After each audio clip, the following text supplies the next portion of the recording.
శ్రీమాత్రే నమః.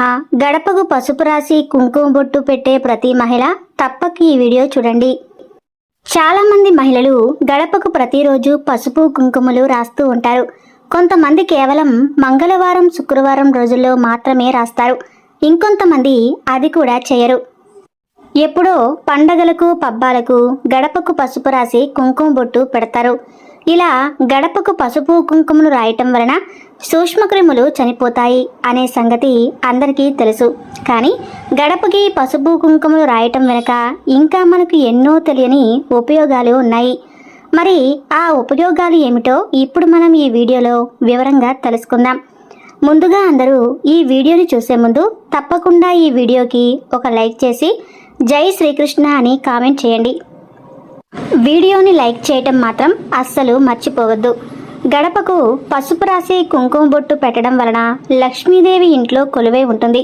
గడపకు భక్తిగా పసుపు రాయటం అనేది ఒక ఆచారంగా వస్తుంది. పసుపు మన ఇంట్లోకి పాజిటివ్ ఎనర్జీని ఆకర్షిస్తుంది.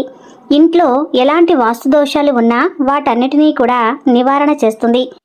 గడపకు పసుపు, గుమ్మానికి తోరణం ఉంటే ఆ ఇల్లు ఎంతో కలకలలాడుతూ ఉంటుంది. గడపకు పసుపు రాస్తే ఆ ఇంట్లోకి ఎప్పుడూ అదృష్టం నడుచుకుంటూ వస్తుంది. గడపకు పసుపు రాసే సాంప్రదాయం పాటించే పిల్లలకు ఆలస్యం కాకుండా తొందరగా వివాహం జరుగుతుంది.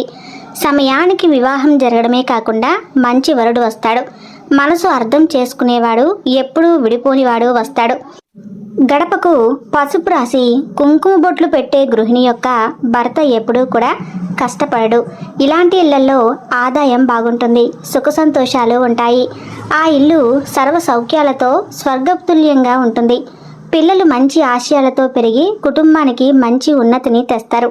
గడపకు పసుపు రాసి కుంకుమ బొట్టు పెట్టినట్లయితే తల్లికి కూతురు లాంటి కొడలు, కొడుకు లాంటి అల్లుడు వస్తారు.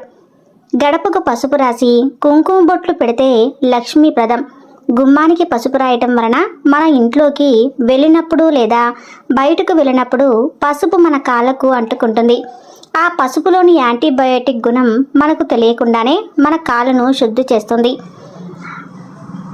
ఆ కాలంలోనే అనేక రకాల సూక్ష్మజీవులను ఈ పసుపు దూరం చేస్తుంది. గడపకు పసుపు రాసే సాంప్రదాయం ఉన్న ఇళ్లలో పిల్లలు చెప్పిన మాట వింటారు, వృత్తి పదంలో నడుస్తూ ఉంటారు. ఇలాంటి ఇల్లు సర్వ సౌఖ్యాలతో స్వర్గతుల్యంగా ఉంటుంది. గుమ్మానికి పసుపు రాయడంతో పాటు మామిడి తోరణాలను కూడా కట్టడం వలన మనం వదిలే కార్బన్ డైఆక్సైడ్ను పీల్చుకొని ఆక్సిజన్ను వదులుతాయి. ఇలా హిందూ సాంప్రదాయంలో ఆరోగ్య సూత్రాలు ఎన్నో ఉన్నాయి. గుమ్మానికి పసుపు రాసేటప్పుడు లేదా తాంబూలం ఇచ్చేటప్పుడు పసుపు కుంకుమలు జారి పడిపోతే ఏదైనా చెడు జరుగుతుందేమో అని చాలామంది భయపడిపోతూ ఉంటారు. కానీ భయపడాల్సిన అవసరం ఏమీ లేదు. పసుపు కుంకుమలు జారి పొరపాటున నేల మీద పడితే భూదేవికి ఆ పసుపు కుంకుమలను సమర్పించినట్లు భావించాలి. భూదేవికి పూజ చేస్తున్నట్లు కూడా భావించవచ్చు. అలాగే అప్పుడప్పుడు మెయిన్ డోర్ మీద పసుపు నీటిని చల్లటం వలన లక్ష్మీదేవి అనుగ్రహం కలుగుతుంది. ఇంట్లోకి పాజిటివ్ ఎనర్జీ అనేది ఆకర్షింపబడుతుంది. ఆర్థిక పరిస్థితి మెరుగుపడుతుంది. ఆర్థిక సమస్యలు పరిష్కారం అవుతాయి. జ్యోతిష్య శాస్త్రాన్ని అనుసరించి పసుపును గురుగ్రహానికి, సౌభాగ్యానికి, సంపదలకు, అదృష్టానికి ప్రత్యేకంగా చెప్పారు. గుమ్మానికి పసుపు రాసి కుంకుమ బొట్టు పెట్టడం వలన గురువు, శుక్రుడు ఇద్దరూ కూడా మనకు అనుకూలంగా మారి సంపదలు లభ్యమవుతాయి. ఇలా గుమ్మానికి పసుపు కుంకుమలు రాసిన తర్వాత ఇంటి ముందు ముగ్గు వేసినట్లయితే లక్ష్మీదేవి మీ ఇంటిని వదిలి వెళ్ళదు. ముగ్గుల పుట్టుక గురించి ఒక పురాణ గాథ కూడా ఉంది. అదేమిటంటే, కొన్ని యుగాలకు ముందు ఒక రాజు ఉండేవాడు. ఆయనకు ఒక గురువు గారు ఉన్నాడు. ఆ గురువు గారికి లేక పుట్టిన ఒక కొడుకు ఏదో జబ్బు చేసి హఠాత్తుగా మరణిస్తాడు. పుత్రశోకంలో కోరుకుని పోయిన ఆ గురువు బ్రహ్మదేవుడి గురించి తపస్సు చేస్తాడు. ఆయన తపస్సుకు మెచ్చిన బ్రహ్మదేవుడు ప్రత్యక్షమై వరం కోరుకోమంటాడు. అప్పుడు ఆ గురువు తన కుమారుని బ్రతికించమని కోరుతాడు. బ్రహ్మదేవుడు గురువుతో, మీతో సహా మీ రాజ్య ప్రజలందరూ వాకిళ్లు ఊడ్చి శుభ్రం చేసి ఇంటి ముందు రంగవల్లు తీర్చిదిద్దమని చెబుతాడు. గురువు ఈ విషయం రాజ్యంలో చెప్పగా రాజ్యంలో అందరూ కూడా రాజప్రజలంతా కూడా వాకిళ్లు ఊడ్చి వారికి వచ్చిన విధంగా ముగ్గులు వేశారు. గురువు తన ఇంటి ముందు మాత్రం ఉత్త కుమారుడి ఆకారంలో ముగ్గు వేశాడు. దాంతో బ్రహ్మ సంతోషించి అతను కుమారుణ్ణి బ్రతికించాడు. అప్పటి నుంచి ప్రజలు ఉదయం సాయంత్రం వాకిళ్లు ఊడ్చి ముగ్గులు వేయటం అలవాటు చేసుకున్నారు. లక్ష్మీదేవిని ఆహ్వానిస్తూ ఇంటి ముందు ముగ్గు వేస్తూ ఉంటారు. ముగ్గు వేసే పొడిని ముగ్గు పొడి అని కూడా అంటారు. బియ్యపిండితోనూ లేదా పుల్ల ముగ్గుతోనూ రెండూ కలిపిన మిశ్రమంతో కూడా రంగవల్లులు వేస్తారు. ముగ్గు వేస్తే దానికి రెండు వైపులా రెండేసి అడ్డగీతలు గీస్తే అక్కడ మంగళకరమైన కార్యం ఏదో జరుగుతుందని అర్థం. అలాగే గీతలు గీయకపోతే దుష్టశక్తులు ఇంట్లోకి ప్రవేశిస్తాయని, లక్ష్మీదేవి ఆ ఇంటి నుంచి బయటకు వెళ్ళిపోతుందని పెద్దలు చెబుతూ ఉంటారు. కొందరు రోజు ముగ్గులు వేయలేక పెయింటింగ్ వేసేస్తూ ఉంటారు. కానీ దాన్ని ముగ్గుగా శాస్త్రం అంగీకరించదు. ఏ రోజుకు ఆ రోజు బియ్యపిండితో ముగ్గును వేయాలి. అప్పుడే అది ముగ్గు అవుతుంది. లక్ష్మీదేవిని ఇంట్లోకి ఆకర్షిస్తుంది. ముగ్గులు ఒకప్పుడు సూచకాలుగా పనిచేసేవి. అప్పటి రోజుల్లో సాధువులు, సన్యాసులు, బ్రహ్మచర్యులు ఇల్లు తిరిగి భిక్ష అడిగేవారు. ఏ ఇంటి ముందు అయితే ముగ్గు ఉండదో ఆ ఇంటికి వెళ్ళి అడుక్కునేవారు కాదు. అక్కడ అశుభం జరిగిందని గుర్తు. అందుకే మరణించిన వారికి శ్రాద్ధ కర్మలు చేసే రోజున ఉదయం ఇంటి ముందు ముగ్గును వేయరు. శ్రాద్ధ కర్మ పూర్తయిపోయిన తర్వాత వెంటనే అది మధ్యాహ్నమైనా సరే ముగ్గుని వేస్తారు. వారు ఆరోగ్యాలతో సిరి సంపదలతో వర్ధిల్లుతారు. గుమ్మాన్ని ద్వారలక్ష్మి అని అంటారు. ఎందుకంటే గుమ్మం సాక్షాత్తు లక్ష్మీ అమ్మవారితో సమానం. అందుకని గుమ్మాన్ని తొక్కవద్దు, గుమ్మంపై కూర్చోకూడదని పెద్దలు చెప్తూ ఉంటారు. ప్రతిరోజు పద్ధతిగా గుమ్మం అలంకరించుకున్న ఇల్లు లక్ష్మీదేవి అనుగ్రహం పొంది సిరి సంపదలతో వర్ధిల్లుతారు. పసుపు గుమ్మానికి రాసే సాంప్రదాయం మనకు పల్లెటూర్లలో ఎక్కువగా కనిపిస్తూ ఉంటుంది. పట్టణాలలో, అపార్ట్మెంట్లలో, సంస్కృతిలో ప్రధాన గుమ్మానికి తప్ప ఇక్కడ గదులకు గుమ్మాలే సరిగా కనపడవు. ఆఖరికి గదులు కూడా చాలా ఇరుకుగా కట్టుకునే పరిస్థితి ఏర్పడింది. అసలే గదులు ఇరుకు, పైగా వాటికి గుమ్మాలు కూడా ఎందుకు దండగా అనే పరిస్థితి వచ్చేసింది. కానీ కనీసం ప్రవేశ ద్వారానికైనా గుమ్మాలు ఖచ్చితంగా ఉండాలి. గడపకు పసుపు, గుమ్మానికి తోరణం ఉంటే ఆ ఇంటి శోభే వేరు. ఏ గృహానికైనా గుమ్మాలు తప్పనిసరి. పల్లెటూర్లలో నిర్మించుకునే గృహాలకు ఒక్కసారి గుర్తు చేసుకుంటే ఇంటి సింహద్వారం ఒకటే కాదు, ఆ ఇంటిలోని ఏ గదికైనా గుమ్మాలు ఉంటాయి. గుమ్మం లేని గృహం, కడుపు లేని దేహం, దాటితే వేదాలు లేని నోరు లాగే ఉంటుంది. అలాగే అయితే ఇంటి గుమ్మం ముందు పొరపాటును కూడా కొన్ని వస్తువులను పెట్టకూడదు. పెట్టారంటే భర్త ప్రాణానికి హాని కలుగుతుంది, మృత్యు దోషాలు కలుగుతాయి. ఇక ఇంటి యజమాని ఏ పని చేసినా కలిసిరాదు, సంపాదన తగ్గిపోతుంది, ఇంట్లో సమస్యలు పెరిగిపోతాయి, ఇంట్లోని పిల్లలకు అనారోగ్య సమస్యలు వస్తాయి, డబ్బంతా ఖర్చయిపోతుంది అని శాస్త్ర పండితులు చెప్తూ ఉన్నారు. మరి ఇంటి గుమ్మం ముందు అసలు పెట్టకూడని ఆ వస్తువులు ఏమిటో ఇప్పుడు మనం ఈ వీడియోలో తెలుసుకుందాం. అలంకరణలో భాగంగా గుమ్మం చాలా ప్రాధాన్యతను కలిగి ఉంది. ఇంట్లో ఆయా గదులకు గుమ్మాలు లేకుండా సరే, కానీ తప్పనిసరిగా గృహ సింహద్వారానికి గుమ్మం నిర్మించుకోవాలి. గుమ్మం ఉన్నప్పుడే ఆ గుమ్మాన్ని శుద్ధి చేసుకుంటూ ఉంటాం. ఆ గుమ్మానికి పసుపు కుంకుమలతో, బియ్యం పిండితో అలంకరించుకుంటూ ఉంటాం. ఒక కుటుంబం క్షేమంగా ఉండటానికి చేయవలసిన పూజలు ముఖ్యమైనవి రెండు. ఒకటి ఇలవేలుపులు కొలుచుకోవటం, రెండు ఇంటి ప్రధాన గుమ్మం గడపకు పూజ చేయటం. ఇంటి గుమ్మాన్ని సింహద్వారమని, లక్ష్మీ ద్వారమని, ద్వారలక్ష్మి అని అంటారు. ఈ గుమ్మంకు పసుపు కుంకుమలు, పువ్వులు పెట్టడం వరకు చాలా మందికి తెలిసిందే.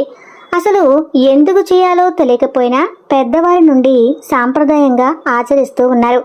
గుమ్మానికి తోరణం కట్టి దేవతలకు ఆహ్వానం పంపుతారు. గుమ్మానికి తోరణం కట్టడం అంటే సుఖ సంతోషాలకు, దేవతలకు ఇంట్లోకి గౌరవంగా ఆహ్వానం పలకటం. ఎటువంటి అమంగళం ఈ గుమ్మం దాటి లోపలకు రాకూడదు అని కోరుకోవడం. ఇంటికి శ్రీరామ రక్ష. అందుకనే గుమ్మానికి పసుపు కుంకుమలతో అలంకరించమని మన పెద్దలు చెప్పారు. రోగాలను దరిచేరకుండా, మన ఇంటిని అపరిశుభ్రతను తావు లేకుండా ఉంచుకోవటానికి ఇంటికి గుమ్మం ఉండాలి అంటారు. మన పెద్దలు ప్రతిరోజు గుమ్మాన్ని శుద్ధి చేసుకోవాలి. అప్పుడే ఆ ఇంటికి గుమ్మం శ్రీరామ రక్షగా కాపాడుతుంది. అంతేకాదు, గడపకు ప్రతిరోజు పసుపు కుంకుమ రాస్తే చాలా మంచిది. ఇలా రాయటం వలన మన కాళ్ళ ద్వారా వచ్చే ఎన్నో లక్షల సూక్ష్మక్రిములు గుమ్మం దగ్గరే చచ్చిపోతాయి. కనుక సింహద్వారం గడపను ఎప్పుడూ కూడా పవిత్రంగా చూసుకోవాలి. అయితే ఈ సింహద్వార గడప దగ్గర కొన్ని వస్తువులను పెడితే ఖచ్చితంగా దరిద్రం చుట్టుకుంటుందని పండితులు చెబుతూ ఉన్నారు. కొన్ని వస్తువులను సింహద్వారం దగ్గరే పెడితే మీరు అనేక సమస్యలను ఎదుర్కొంటారు. సింహద్వారం దగ్గర చాలా పవిత్రమైనది.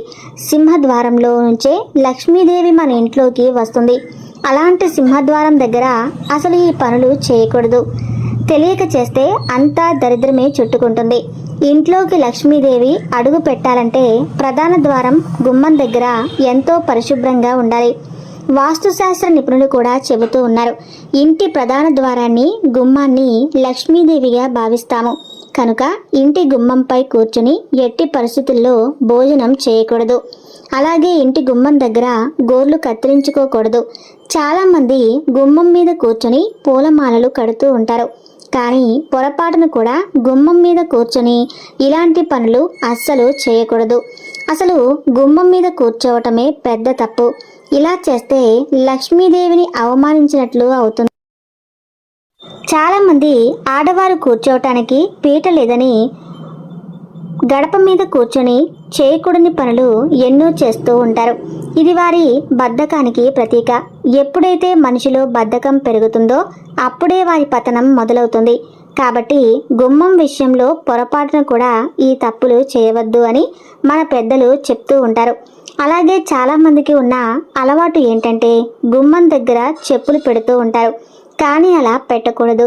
ఇలా గుమ్మం దగ్గర చెప్పులు వదిలేస్తే ఇంట్లో ఉండే లక్ష్మీదేవి ఇల్లు వదిలి వెళ్ళిపోతుంది. ఆర్థిక సమస్యలు ఎదురవుతూ ఉంటాయి. చాలామంది ఆడవారు గుమ్మం దగ్గర కూర్చొని అన్నం తింటూ ఉంటారు. అలా అస్సలు తినకూడదు. లక్ష్మీదేవికి కోపం వస్తుంది.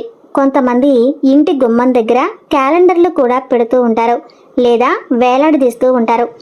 అలా పెడితే లక్ష్మీదేవి అసలు మీ ఇంటికి రాదు. నెగిటివ్ ఎనర్జీ వస్తుంది. కాబట్టి గడప దగ్గర ఈ పనులు అస్సలు చేయవద్దు. ఈ వస్తువులు పెట్టవద్దు. అలాగే గడపకు ఎదురుగా వేసే డోర్ మ్యాట్లు కూడా మురికి పట్టి ఉండకూడదు. అలా ఉంటే గడప దాకా వచ్చిన లక్ష్మీదేవి వెనక్కి వెళ్ళిపోతుంది. ఇంట్లోకి అస్సలు రాదు. కనుక డోర్ మ్యాట్లు కూడా ఎప్పుడు నీట్గా ఉండేలాగా చూసుకోవాలి.